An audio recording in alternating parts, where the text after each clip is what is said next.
Ben déjà, ça a été dit ce matin, de nombreuses fois d'ailleurs, on vient ici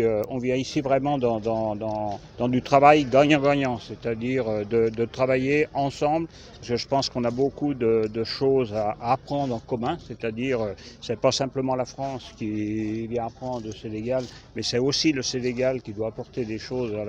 à la France, et le but, il est de faire en sorte, et je l'ai dit tout à l'heure, c'est qu'on puisse redonner ou donner de l'attractivité à ce beau métier qu'est le métier d'agriculteur et de producteur, donc redonner ses lettres de noblesse ou donner ses lettres de noblesse à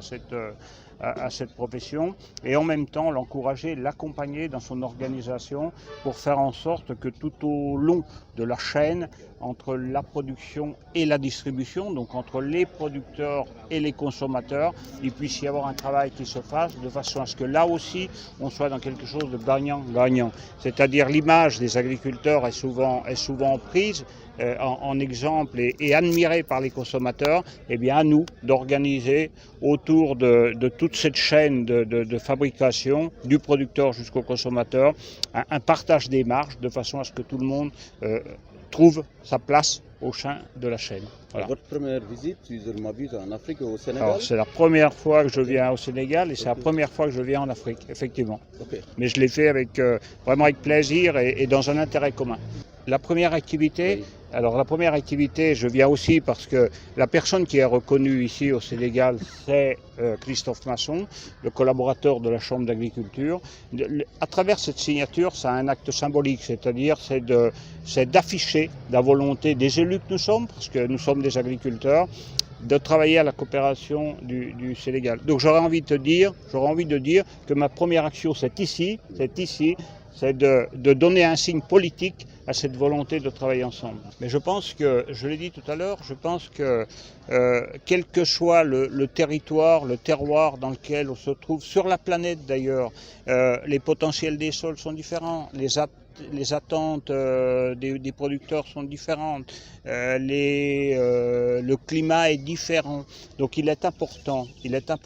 et c'est vrai au Sénégal comme c'est vrai en France, que le territoire se réapproprie son propre développement. C'est-à-dire que les hommes et les femmes qui sont sur ce territoire, qui font le territoire, qui prennent les initiatives de faire en sorte que les décisions qu'ils prennent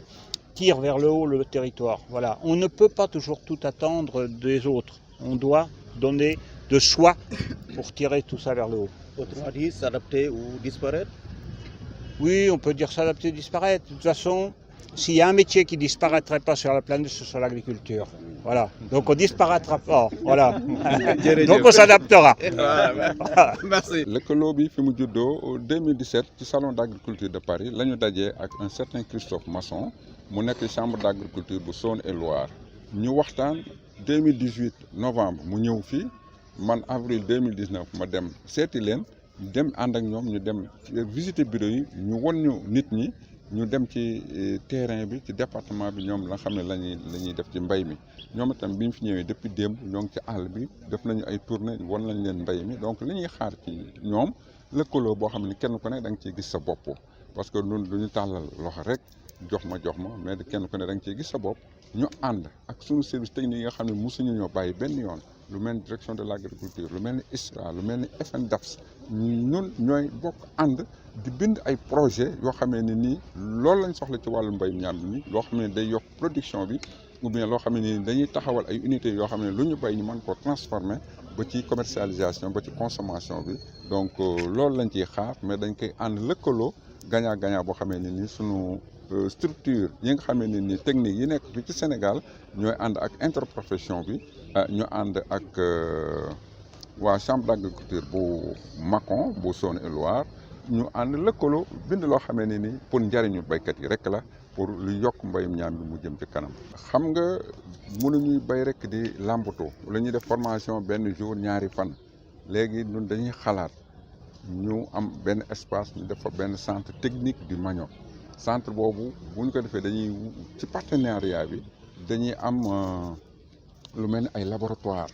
ñoo xam ne daañu mën a def analyse des sols ñu yónnee ñu lu mel ni ay techniciens lu ñu defal ay culture in vitro parce que ñambi ji léeg-léeg ñu liggéey ko xam nga am na yoo xam ne suñu soya bi dafa feebar ak yeneen façon yi donc il faut nga am ñambi boo xamee ni nii dina résister ci yenn feebar yi waaye comme ni ñu ko waxee ci changement climatique yi également dina gën a résister ci ñàkk taw bi bu ko defee loolu yëpp nag ay jàng la suñ ko jàngee béykat yi itam aussi ñu leen ci former ba nga xamee ni nii su ëllëgee mbéy mi ñaam mi dina mën a jëm ci kanam donc centre boobu loolu rek lañ ci xalaat way lëkkaloo bi waaye ci juróomi at la at mu jot nag dañoo war a daje ñu def évaluation bi xool li nga xamee ne nii manqué na ci ñu ànd ko comme ni ma ko waxee rek ak structure yi nga xamee ne nii ñoo nekk fii ci Sénégal ñun ñooñ ciy jàppale xam nga béykat moom li mu man moom taw na mu jël bantam dem ca naaj bi samp ko di ko topp mais am na ñoo xam ne nag ñi ngi ci ker gi ñi ngi ci ron gi ñoo lay liggéey bu am solo lu mel ni direction de l' agriculture lu mel ni FNDAF lu mel ni ISRA ñoom kenn du leen bàyyi ginnaaw ci partenariat bi parce que ñoo ngi ciy ànd parce que tubaab bi suñuy nawle lañu te bëgguñu rek loo xamee ne ni ñoom ñoo ñuy def loo xamee ne ni peut-être du méngoo ak suñu bëgg-bëgg mais ñi nga xam ne ñoo nekk fii suñu àndee ñu ànd ak tubaab yi daañu mën a am li nga xamee ne ni mbéy mi ñaam bi dina jëm. waaw li mu amoon na pause taxawoon na ba nit ñi xawoon nañu jàq mais maam yàlla moom mooy taw mooy baaxal